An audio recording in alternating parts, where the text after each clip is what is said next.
Everything you've ever wanted to know about Battle of the Somme, read in full from Wikipedia. Stick around to the end, let's begin.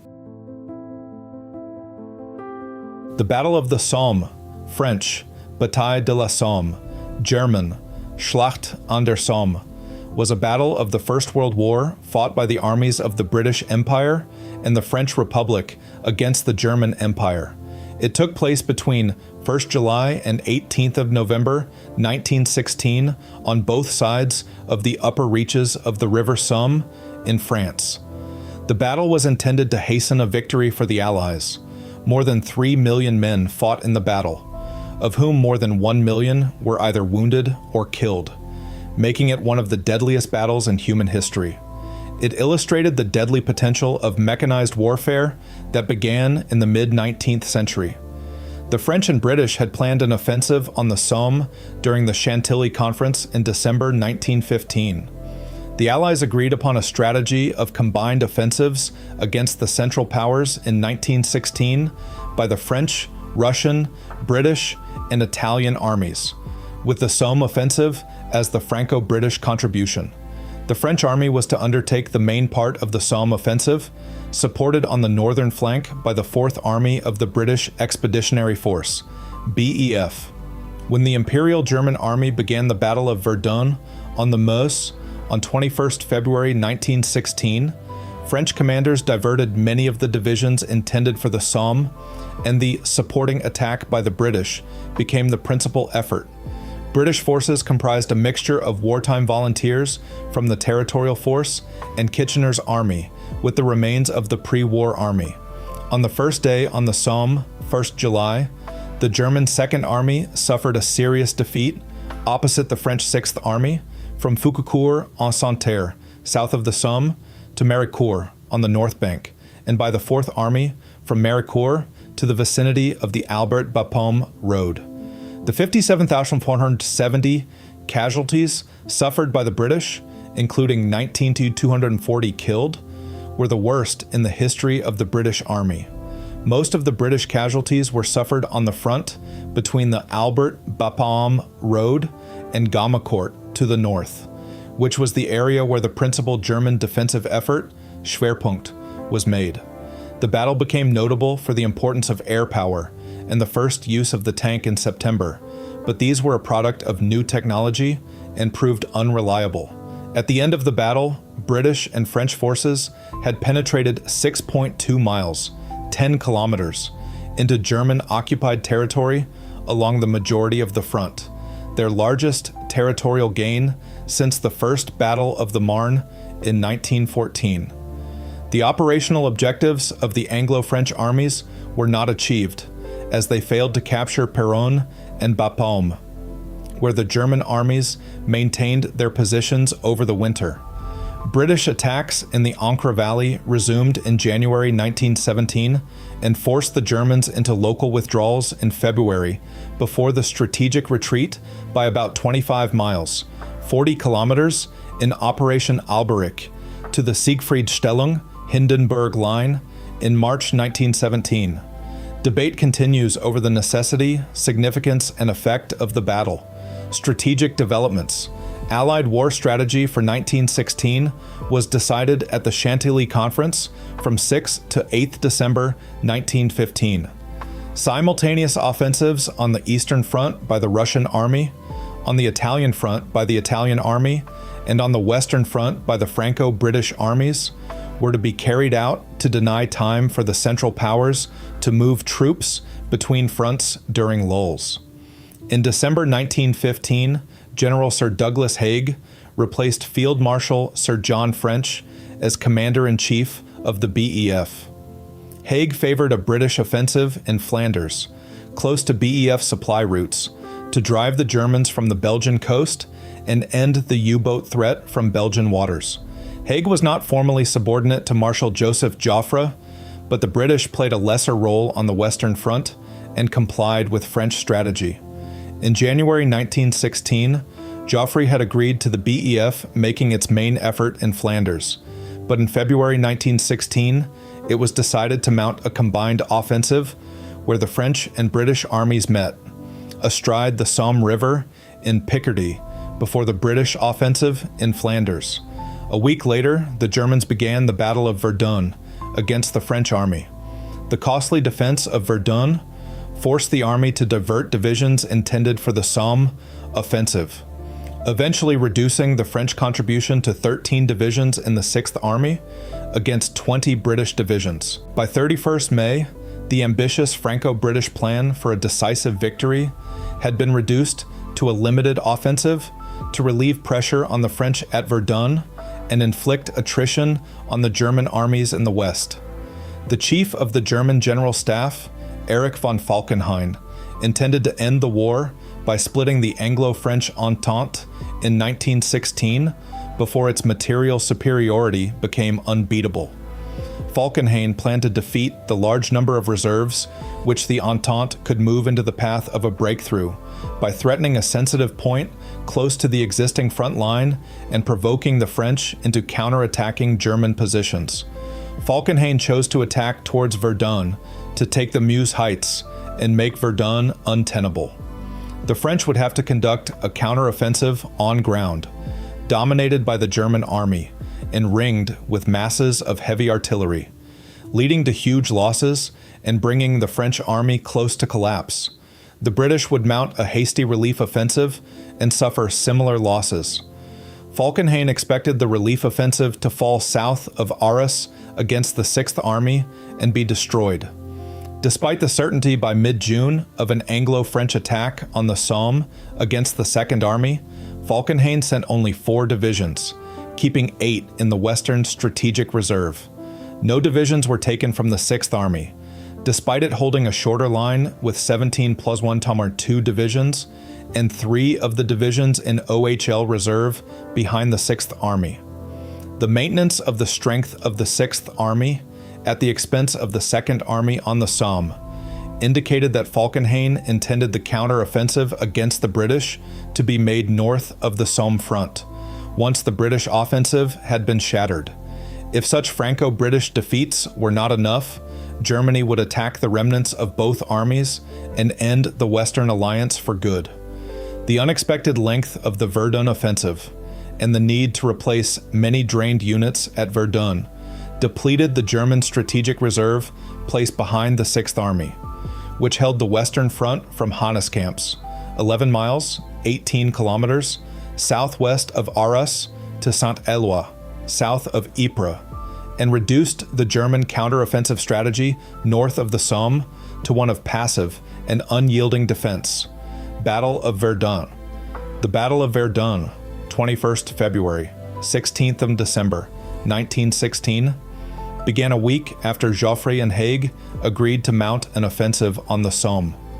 The German offensive at Verdun was intended to threaten the capture of the city and induce the French to fight an attrition battle, in which German advantages of terrain and firepower would cause the French disproportionate casualties.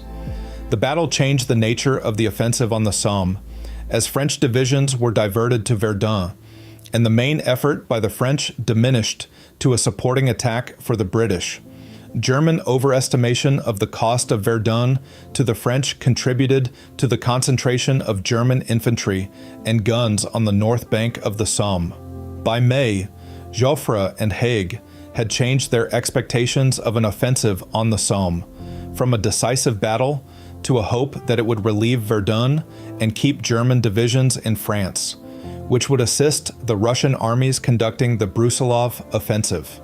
The German offensive at Verdun was suspended in July, and troops, guns, and ammunition were transferred to Picardy, leading to a similar transfer of the French 10th Army to the Somme front.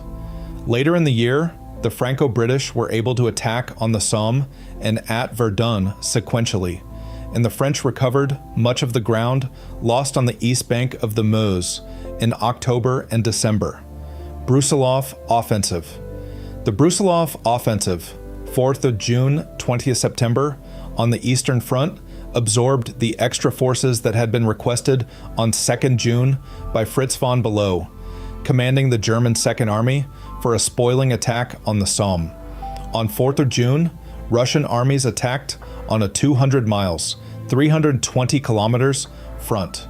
from the Romanian frontier to Pinsk, and eventually advanced 93 miles, 150 kilometers, reaching the foothills of the Carpathian Mountains against German and Austro-Hungarian troops of Armeegruppe von Linsingen and Armeegruppe Archduke Joseph.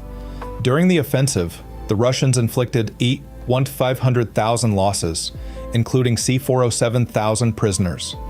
3 divisions were ordered from France to the Eastern Front on 9th June, and the spoiling attack on the Somme was abandoned. Only 4 more divisions were sent to the Somme front before the Anglo-French offensive began, bringing the total to 10+1 divisions. Falkenhayn and then Hindenburg and Ludendorff were forced to send divisions to Russia throughout the summer to prevent a collapse of the Austro-Hungarian army and then to conduct a counter-offensive against Romania, which declared war against the Central Powers on 27th of August.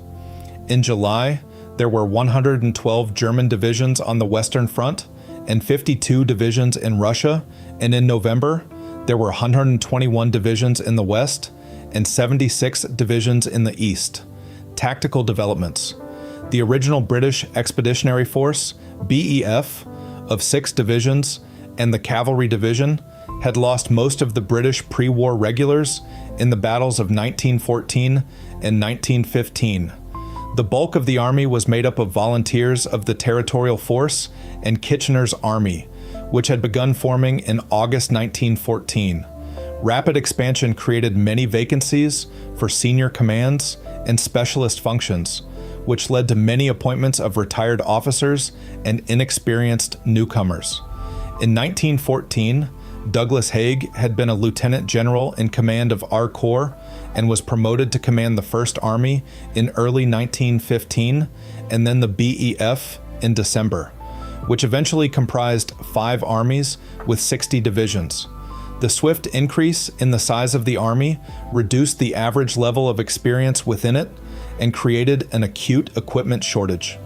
Many officers resorted to directive command to avoid delegating to novice subordinates, although divisional commanders were given great latitude in training and planning for the attack of 1st July, since the heterogeneous nature of the 1916 Army made it impossible for corps and army commanders to know the capacity of each division. Despite considerable debate among German staff officers, Erich von Falkenhayn continued the policy of unyielding defense in 1916. Falkenhayn implied after the war that the psychology of German soldiers, shortage of manpower, and lack of reserves made the policy inescapable, as the troops necessary to seal off breakthroughs did not exist.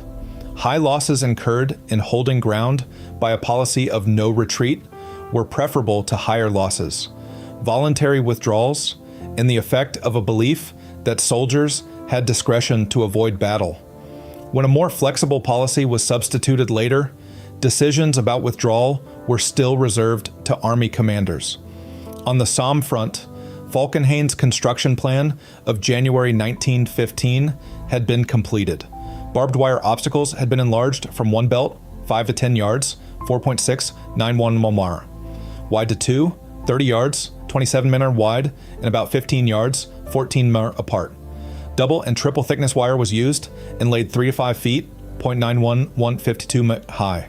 The front line had been increased from 1 trench line to a position of 3 lines, 150, 200 yards, 140, 180 meter apart. The first trench, Kampfgraben, occupied by sentry groups, the second, Wohengraben, for the bulk of the front trench garrison, and the third trench for local reserves. The trenches were traversed and had sentry posts and concrete recesses built into the parapet. Dugouts had been deepened from 6 to 9 feet, 1.8, 2.7, to 20, 30 feet, 6.1, 9.1, 50 yards, 46 meters apart, and large enough for 25 men. An intermediate line of strong points, the Stützpunktlinie, about 1,000 yards, 9 to 10 meters behind the front line, was also built. Communication trenches ran back to the reserve line, renamed the second position, which was as well built and wired as the first position. The second position was beyond the range of Allied field artillery to force an attacker to stop and move field artillery forward before assaulting the position. Prelude. Anglo-French plan of attack. French losses at Verdun reduced the contribution available for the offensive on the Somme and increased the urgency for the commencement of operations on the Somme. The principal role in the offensive devolved to the British, and on 16th of June, Haig defined the objectives of the offensive as the relief of pressure on the French at Verdun and the infliction of losses on the Germans. After a 5-day artillery bombardment, the British Fourth Army was to capture 27,000 yards, $25,000 meters of the German First Line, from Montauban to Serres, and the Third Army was to mount a diversion at Gaumecourt. In a second phase, the Fourth Army was to take the German second position from Pozières to the Ancre, and then the second position south of the Albert-Bapaume Road, ready for an attack on the German third position south of the road towards Flers, when the Reserve Army, which included 3 cavalry divisions, would exploit the success to advance east and then north towards Arras. The French Sixth Army, with 1 corps on the north bank from Maricourt to the Somme, and 2 corps on the south bank southwards to Foucault, would make a subsidiary attack to guard the right flank of the main attack being made by the British. Betrayal of British plans. Research in German archives revealed in 2016 that the date and location of the British offensive had been betrayed to German interrogators by 2 politically disgruntled soldiers several weeks in advance. The German military accordingly undertook significant defensive preparatory work on the British section of the Somme offensive. Other intelligence which warned the Germans included POW reports, interception of Rawlinson's message to his troops, and early detonation of a mine. Thus alerted, the Germans were waiting in their trenches when the British troops went over the top. German defenses on the Somme. After the autumn battles, Herbstschlacht, of 1915, a third defensive position, another 3,000 yards, 1.7 miles, 2.7 kilometers, back from the Stützpunktlinie, support line, begun in February 1916 and was almost complete on the Somme front when the battle began. German artillery was organized in a series of Sperrfeuerstreifen, barrage sectors. Each officer was expected to know the batteries covering his section of the front line and the batteries ready to engage fleeting targets. A telephone system was built, with lines buried 6 feet, 1.8 ms deep for 5 miles, 8.0 kilometers, behind the front line, to connect the front line to the artillery. The Somme defenses had 2 inherent weaknesses that the rebuilding had not remedied. The front trenches were on a forward slope, lined by white chalk from the subsoil and easily seen by ground observers. The defenses were crowded towards the front trench, with a regiment having 2 battalions near the front trench system, and the reserve battalion divided between the Stützpunktlinie and the second position, all within 2,000 yards, 1,800 machma, of no man's land, and most troops within 1,000 yards, 9 and 10 meter, of the front line, accommodated in the new deep dugouts. The concentration of troops at the front line on a forward slope guaranteed that it would face the bulk of an artillery bombardment, directed by ground observers on clearly marked lines. Battles of the Somme, 1916. First phase, 1 to 17th of July, 1916. Battle of Albert, 1 to 13th July. The Battle of Albert was the first 2 weeks of Anglo-French offensive operations in the Battle of the Somme. The Allied preparatory artillery bombardment began on 24th June, and the Anglo-French infantry attacked on 1st July, on the south bank from Foucault to the Somme, and from the Somme north to Gaumecourt, 2 miles, 3.2 kilometers beyond Serres. The French Sixth Army and the right wing of the British Fourth Army inflicted a considerable defeat on the German Second Army. But from the Albert-Bapaume road to Gaumecourt, the British attack was a disaster, where most of the C-60,000 British casualties were incurred. Against Joffre's wishes, Haig abandoned the offensive north of the road to reinforce the success in the south, where the Anglo-French forces pressed forward towards the German second line, preparatory to a general attack on 14th of July. First day. The Battle of the Somme lasted 141 days, beginning with the opening day of the Battle of Albert. The attack was made by 5 divisions of the French 6th Army on the east side of the Somme, 11 British divisions of the 4th Army north of the Somme to Serre, and 2 divisions of the 3rd Army opposite Gaumecourt, against the German 2nd Army of General Fritz von Below. The German defense south of the Albert-Bapaume road mostly collapsed, and the French had complete success on both banks of the Somme, as did the British from the army boundary at Méricourt to the Albert-Bapaume road. On the south bank, the German defense was made incapable of resisting another attack, and a substantial retreat began. On the north bank, the abandonment of Fricourt was ordered. The defenders on the commanding ground north of the road inflicted a huge defeat on the British infantry, who took an unprecedented number of casualties. Several truces were negotiated to recover wounded from no man's land north of the road.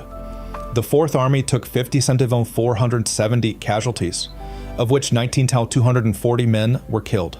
The French 6th Army had 190 casualties, and the 2nd German Army had 12,000 losses. Battle of Bazentin Ridge, 14th or 17th in July.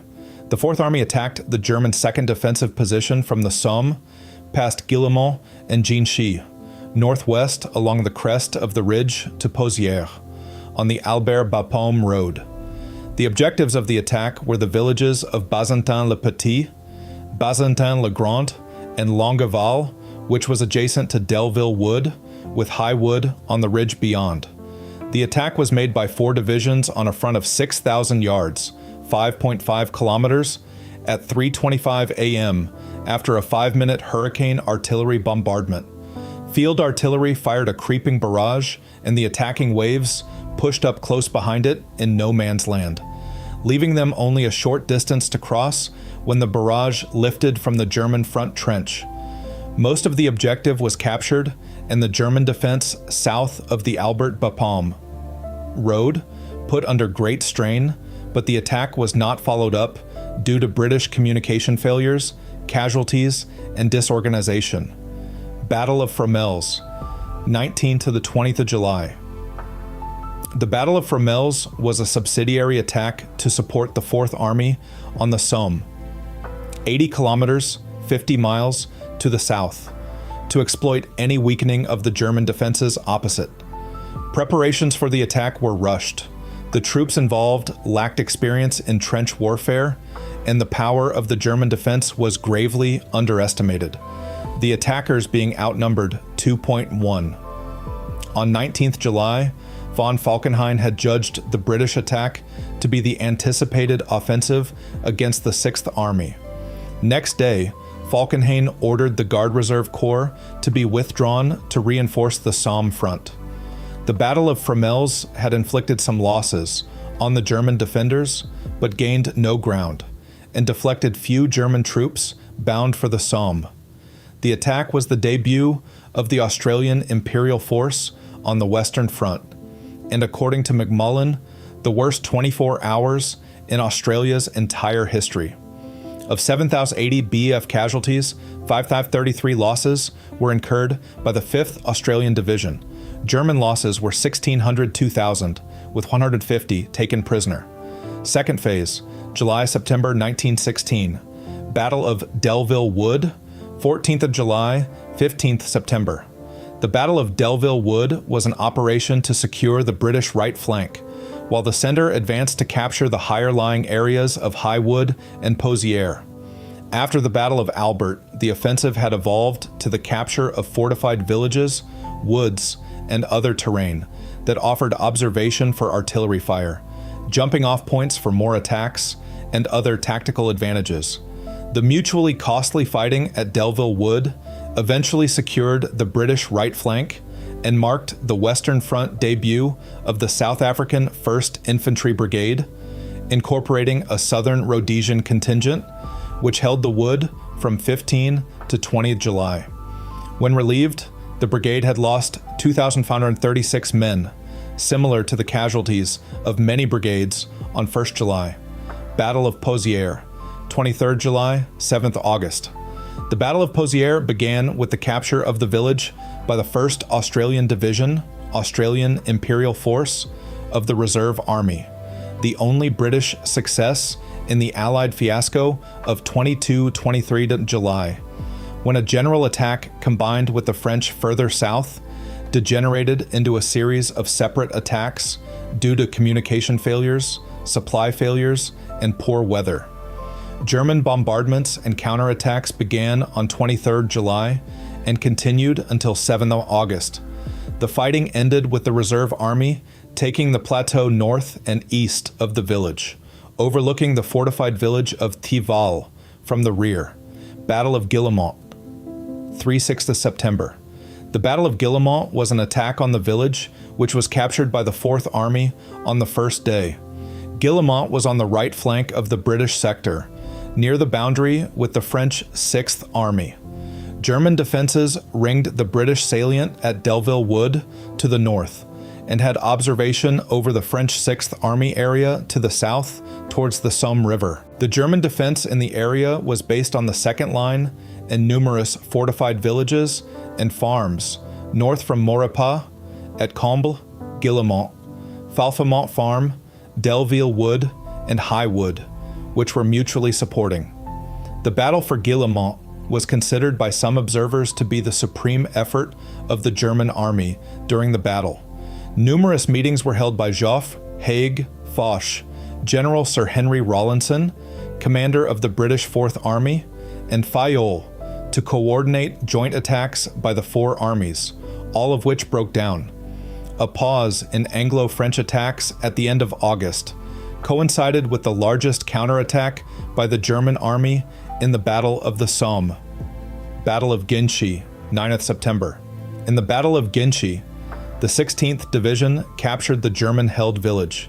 Ginchy was 1.5 kilometers, 0.93 miles, northeast of Guillemont, at the junction of 6 roads on a rise overlooking Combles, 4 kilometers, 2.5 miles to the southeast. After the end of the Battle of Guillemont, British troops were required to advance to positions which would give observation over the German 3rd position, ready for a general attack in mid-September. British attacks from Lewes Wood northwards to Ginchy had begun on 3rd September, when the 7th Division captured the village and was then forced out by a German counterattack.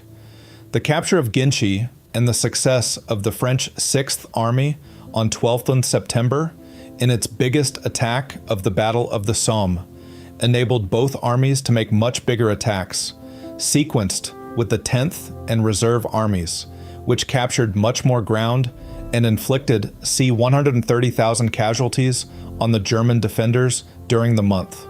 Third phase, September-November 1916. Battle of Flers-Courcelette, 1522. September. The Battle of Flers-Courcelette was the third and final general offensive mounted by the British Army, which attacked an intermediate line and the German third line to take Morval, Lesboeuf, and Goedecourt, which was combined with a French attack on Frégicourt and Rancourt to encircle Comble and a supporting attack on the south bank of the Somme. The strategic objective of a breakthrough was not achieved, but the tactical gains were considerable, the front line being advanced by 2,500, 3,500 yards, 2,300, 3,200 millimeters, and many casualties were inflicted on the German defenders. The battle was the debut of the Canadian Corps, the New Zealand Division, and tanks of the heavy branch of the Machine Gun Corps on the Somme. Battle of Morval, 25-28 September. The Battle of Morval was an attack by the 4th Army on Morval, Goedecourt, and Les Baux, held by the German 1st Army, which had been the final objectives of the Battle of Flers-Courcelette, 15-22 September. The attack was postponed to combine with attacks by the French 6th Army on Comble, south of Morval, and because of rain.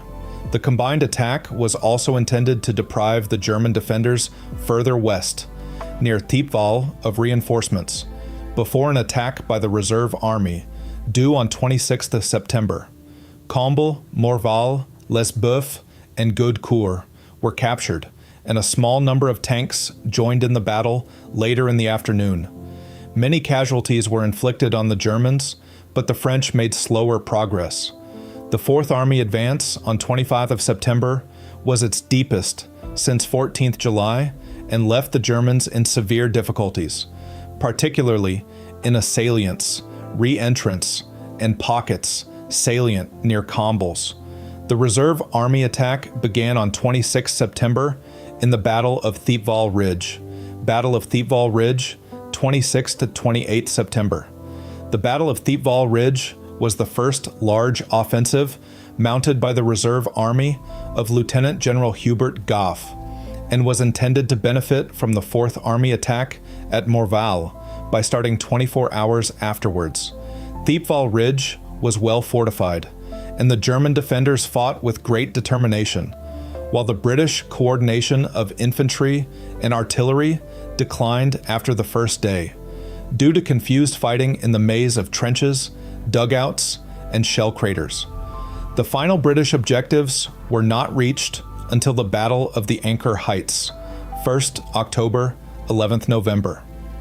Organizational difficulties and deteriorating weather frustrated Joffre's intention to proceed by vigorous coordinated attacks by the Anglo-French armies, which became disjointed and declined in effectiveness during late September, at the same time as a revival occurred in the German defense. The British experimented with new techniques in gas warfare, machine gun bombardment, and tank infantry cooperation, as the Germans struggled to withstand the preponderance of men and material fielded by the Anglo-French.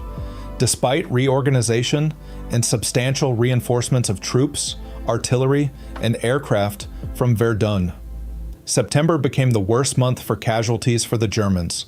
Battle of Le Transloy, 1st October, 11th November. The Battle of Le Transloy began in good weather, and Le Sars was captured on 7th October. Pauses were made from 8-11 October due to rain and 13 to 18 October to allow time for a methodical bombardment when it became clear that the German defense had recovered from earlier defeats. Haig consulted with the army commanders and on 17th October reduced the scope of operations by canceling the Third Army plans and reducing the Reserve Army and Fourth Army attacks to limited operations in cooperation with the French Sixth Army.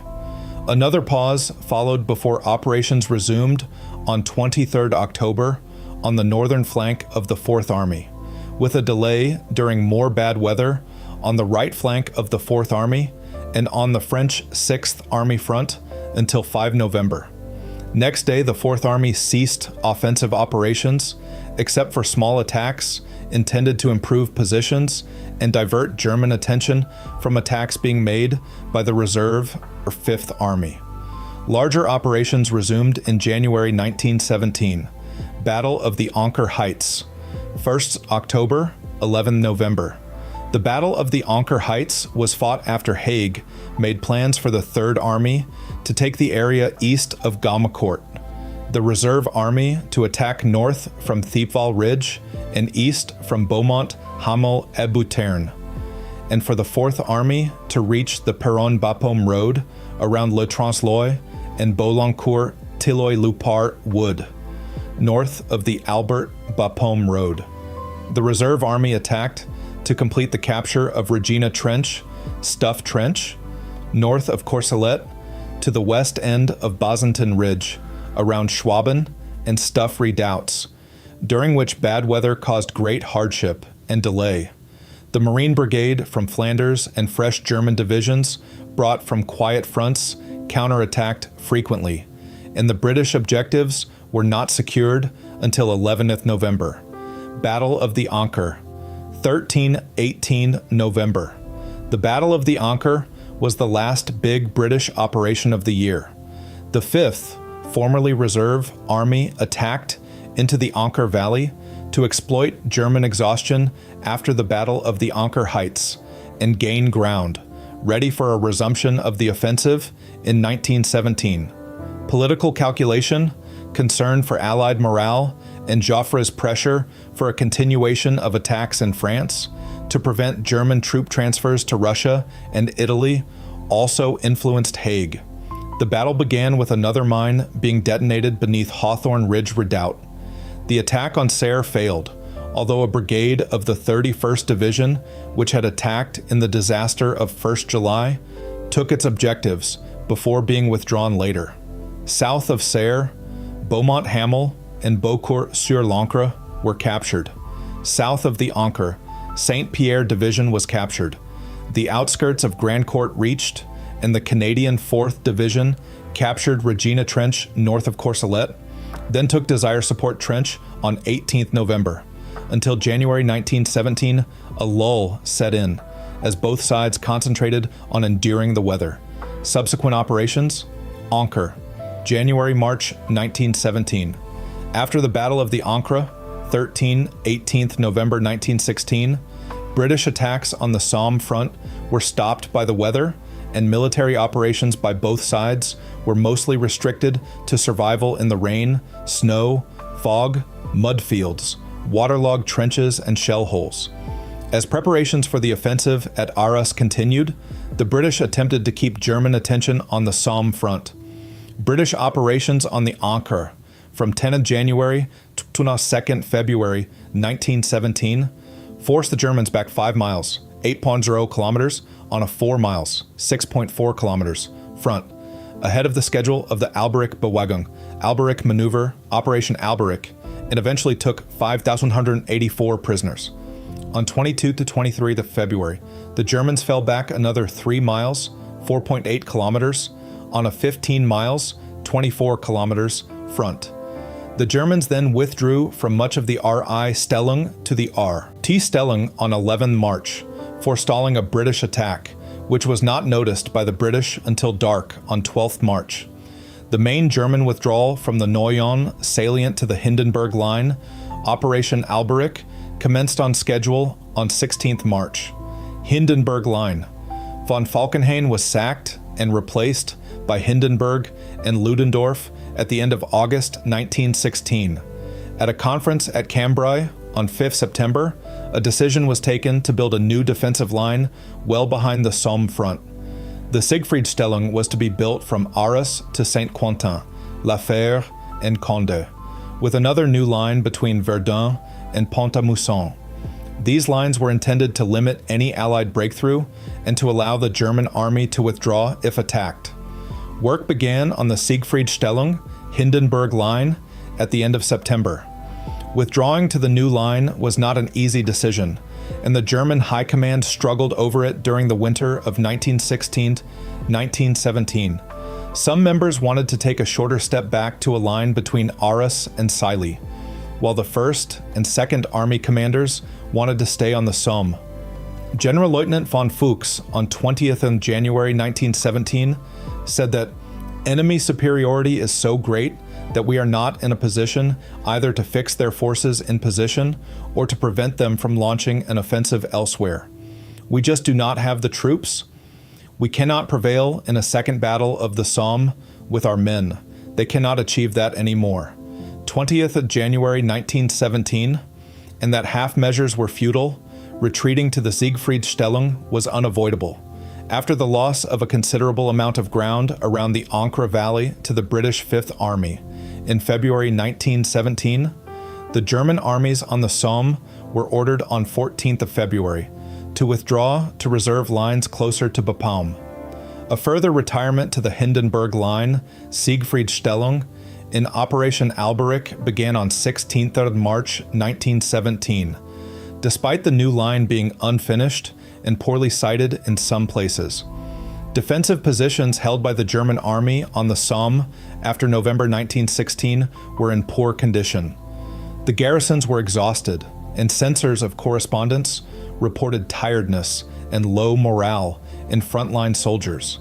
The situation left the German command doubtful that the army could withstand a resumption of the battle. The German defense of the Ancre began to collapse under British attacks. which on 28th January 1917 caused Ruprecht to urge that the retirement to the Siegfriedstellung, Hindenburg Line, begin. Ludendorff rejected the proposal the next day, but British attacks on the First Army, particularly the action of Miramont, also known as the Battle of Boom Ravine, 17 to 18 February, caused Ruprecht on the night of 22nd February to order a preliminary withdrawal of c 4 miles, 6.4 kilometers, to the R.I. Stellung, R.I. position. On 24th of February, the Germans withdrew, protected by rear guards, over roads in relatively good condition, which were then destroyed. The German withdrawal was helped by a thaw, which turned roads behind the British front into bogs, and by disruption, to the railways, which supplied the Somme front. On the night of 12th of March, the Germans withdrew from the R.I. Stellung between Bapaume and Achiet-le-Petit, and the British reached the Arde-2 Stellung, Arde-2 position, on 13th of March. The withdrawal took place from 16 to 20 March, with a retirement of about 25 miles, 40 kilometers, giving up more French territory than that gained by the Allies from September 1914 until the beginning of the operation. Analysis. At the start of 1916, most of the British Army was an inexperienced and patchily trained mass of volunteers. The Somme was a great test for Kitchener's army, created by Kitchener's call for recruits at the start of the war. The British volunteers were often the fittest, most enthusiastic, and best educated citizens, but were inexperienced, and it has been claimed that their loss was of lesser military significance than the losses of the remaining peacetime trained officers and men of the Imperial German Army. British casualties on the first day were the worst in the history of the British Army, with 57,470 casualties, 19,240 of whom were killed. British survivors of the battle had gained experience, and the BEF learned how to conduct the mass industrial warfare which the Continental armies had been fighting since 1914. The European powers had begun the war with trained armies of regulars and reservists, which were wasting assets. Crown Prince Ruprecht of Bavaria wrote, "What remained of the old first-class, peace-trained German infantry had been expended on the battlefield. A war of attrition was a logical strategy for Britain against Germany, which was also at war with France and Russia. A school of thought holds that the Battle of the Somme placed unprecedented strain on the German army, and that after the battle it was unable to replace casualties like for like, which reduced it to a militia. Philpott argues that the German army was exhausted by the end of 1916, with loss of morale and the cumulative effects of attrition and frequent defeats, causing it to collapse in 1918, a process which began on the Somme, echoing Churchill's argument that the German soldiery was never the same again. The destruction of German units in battle was made worse by lack of rest. British and French aircraft and long-range guns reached well behind the front line, where trench digging and other work meant that troops returned to the line exhausted. Despite the strategic predicament of the German army, it survived the battle, withstood the pressure of the Brusilov offensive, and conquered almost all of Romania. In 1917, the German army in the west survived the large British and French offensives of the Nivelle Offensive and the Third Battle of Ypres, though at great cost. The British and French had advanced about 6 miles, 9.7 kilometers, on the Somme, on a front of 16 miles, 26 kilometers, at a cost of 419,654 to 432,000 British and about 200,000 French casualties, against 465,181 to 500,000, or perhaps 600,000 German casualties. Until the 1930s, the dominant view of the battle in English-language writing was that the battle was a hard-fought victory against a brave, experienced, and well-led opponent. Winston Churchill had objected to the way the battle was being fought in August 1916, and Prime Minister David Lloyd George criticized attrition warfare frequently and condemned the battle in his post-war memoirs. In the 1930s, a new orthodoxy of mud, blood, and futility emerged and gained more emphasis in the 1960s when the 50th anniversaries of the Great War battles were commemorated. Transport. Until 1916, transport arrangements for the BEF were based on an assumption that the war of movement would soon resume and make it pointless to build infrastructure, since it would be left behind. The British relied on motor transport from railheads, which was insufficient where large masses of men and guns were concentrated. When the Fourth Army advance resumed in August, the wisdom of not building light railways, which would be left behind, was argued by some, in favor of building standard gauge lines. Experience of crossing the beaten zone showed that such lines, or metalled roads, could not be built quickly enough to sustain an advance, and that pausing while communications caught up allowed the defenders to recover. On the Somme, the daily carry during attacks on a 12 miles, 19 kilometers front was 20,000 long tons, 20,000 T, and a few wood roads and rail lines were inadequate for the number of lorries and roads. A comprehensive system of transport was needed, which required a much greater diversion of personnel and equipment than had been expected. Casualties. The Battle of the Somme was one of the costliest battles of World War I. The original Allied estimate of casualties on the Somme, made at the Chantilly Conference on 15th November 1916, claimed that the Germans suffered 630,000 casualties, exceeding the 485,000 suffered by the British and French. As one German officer wrote, Somme. The whole history of the world cannot contain a more ghastly word. Modern scholars contend that the Allied figure for German casualties was significantly exaggerated. According to German Reichsarchive tabulations, all 69 divisions involved on the Somme battlefield suffered a total of 237,159 casualties of all types. These numbers are verified by what the official Australian historian Bean calculated. Churchill wrote that Allied casualties had exceeded German losses. In The World Crisis, first published in the early 1920s, reprinted in 1938, he quoted the German Reichsarchive data, showing that on the Western Front between February and June 1916, the Germans had suffered 270,000 casualties against the French and 390,000 between July and the end of the year, Appendix J. He wrote that the Germans suffered 278,000 casualties at Verdun, and that around 1/8 of their casualties were suffered on quiet sectors. According to the tables, between July and October 1916, German forces on the Western Front suffered 537,919 casualties, 280,011 inflicted by the French, and 249,908 by the British. German forces inflicted 794,138 casualties on the Entente. In 1931, Hermann Wendt published a comparison of German and British-French casualties, which showed an average of 30% more Allied casualties than German losses on the Somme.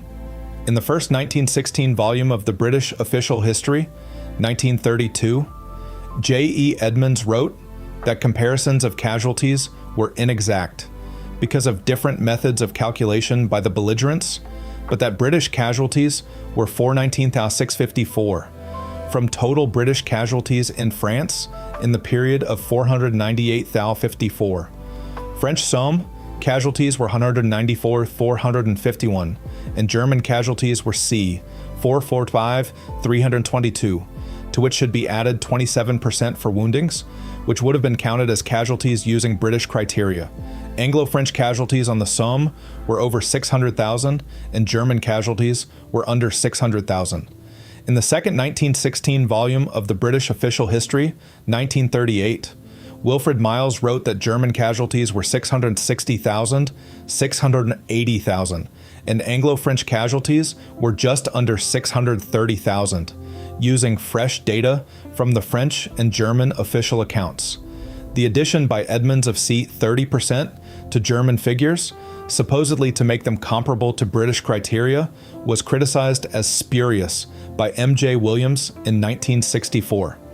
McRandall and Quirk in 2006 cast doubt on the Edmonds calculations, but counted 729,000 German casualties on the Western Front from July to December against 631,000 by Churchill, concluding that there had been fewer German losses than Anglo-French casualties, but that the ability of the German army to inflict disproportionate losses had been eroded by attrition.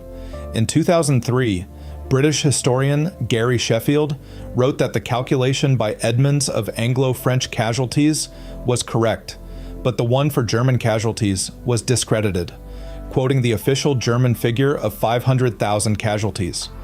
Doughty wrote that French losses on the Somme were surprisingly high, at 202,567 men, 54% of the 307,131 casualties at Verdun. Pryor and Wilson used Churchill's research and wrote that the British suffered 420,000 casualties from 1st July to mid-November, c. 3,600 per day, in inflicting c.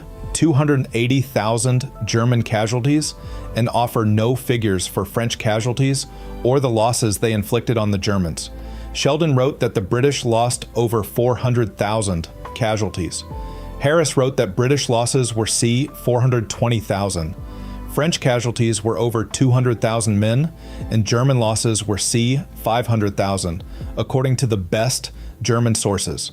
Sheffield wrote that the losses were appalling, with 419,000 British casualties, c. 204,000 French, and perhaps 600,000 German casualties. In a commentary on the debate about Somme casualties, Philpott used Miles's figures of 419,654 British casualties and the French official figures of 154,446 6th Army losses and 48,131 10th Army casualties. Philpott described German losses as disputed, with estimates ranging from 400,000 to 680,000. The high Allied casualties of July 1916 are not representative of the way attrition turned in the Allies' favor in September, although this was not sustained as the weather deteriorated. Philpott quoted Robin Pryor in Churchill's World Crisis as History, 1983, that the blood test is a crude measure compared to manpower reserves, industrial capacity, farm productivity, and financial resources, and that intangible factors were more influential on the course of the war, which the Allies won despite losing the purely quantitative test. Commemoration. In the United Kingdom and Newfoundland, the Battle of the Somme became the central memory of World War I. The Royal British Legion, with the British Embassy in Paris and the Commonwealth War Graves Commission, commemorate the battle on 1st July each year at the Thiepval Memorial to the missing of the Somme. For their efforts on the first day of the battle, the 1st Newfoundland Regiment was given the name the Royal Newfoundland Regiment by George V on 28th of November 1917. The first day of the Battle of the Somme is commemorated in Newfoundland, remembering the best of the best at 11 a.m. on the Sunday nearest to 1st July. The Somme is remembered in Northern Ireland due to the participation of the 36th Ulster Division and commemorated by veterans groups and by Unionist Protestant groups such as the Orange Order. The British Legion and others commemorate the battle on 1st July. On 1st July 2016 at 7:28 a.m. British Summer Time, the UK observed a 2-minute silence to mark the start of the battle, which began 100 years earlier. A special ceremony was broadcast on BBC One, and all BBC radio stations participated in the silence. At the start of the silence, the King's Troop, Royal Horse Artillery, fired a gun every 4 seconds for 100 seconds, and a whistle was blown to end it. Just like a Remembrance Sunday silence, a bugler played the last post after the silence. The silence was announced during a speech by the Prime Minister David Cameron, who said, "There will be a national 2-minute silence on Friday morning. I will be attending a service at the Thiepval Memorial near the battlefield, and it's right that the whole country pauses to remember the sacrifices of all those who fought and lost their lives in that conflict. On 1st of July 2016, a ceremony was held in Heaton Park in North Manchester in England, which was the site of a large army training camp during the war, and the Catholic bishops of England and Wales suggested that churches conduct a requiem mass for the dead of the battle on the same day. In Britain, on 1st July 2016, 1,400 actors dressed in replica Great War British Army uniforms walked about in streets and public open areas from 7 a.m. to 7:00 p.m. Each took on temporarily the identity of a British soldier who died on the first day of the Somme and handed out information cards about that soldier.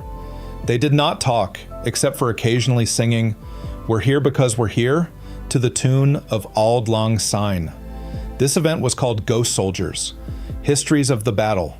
The Battle of the Somme has been called the beginning of modern all-arms warfare, during which Kitchener's army learned to fight the mass industrial war in which the Continental armies had been engaged for 2 years. This view sees the British contribution to the battle as part of a coalition war and part of a process, which took the strategic initiative from the German army and caused it irreparable damage, leading to its collapse in late 1918. Haig and General Rawlinson have been criticized ever since 1916 for the human cost of the battle and for failing to achieve their territorial objectives. On 1st August 1916, Churchill, then out of ministerial office, criticized the British Army's conduct of the offensive to the British cabinet, claiming that though the battle had forced the Germans to end their offensive at Verdun, attrition was damaging the British armies more than the German armies. Though Churchill was unable to suggest an alternative, a critical view of the British on the Somme has been influential in English language writing ever since. In 2016, historian Peter Barton argued in a series of 3 television programs that the Battle of the Somme should be regarded as a German defensive victory. John Terrain, Gary Sheffield, Christopher Duffy, Roger Chickering, Holger Herwig, William Philpott, et al. Wrote that there was no strategic alternative for the British in 1916 and that an understandable horror at British losses is insular, given the millions of casualties borne by the French and Russian armies since 1914. This school of thought sets the battle in a context of a general Allied offensive in 1916 and notes that German and French writing on the battle puts it in a continental perspective. Little German and French writing on this topic has been translated, leaving much of their historical perspective and detail of German and French military operations inaccessible to the English-speaking world. That's the complete article. If you made it this far, you'll love the rest of the channel. Subscribe for a new Wikipedia deep dive every single day. The next video is on screen now, and if there's a topic you want narrated, drop it in the comments. Thanks for watching.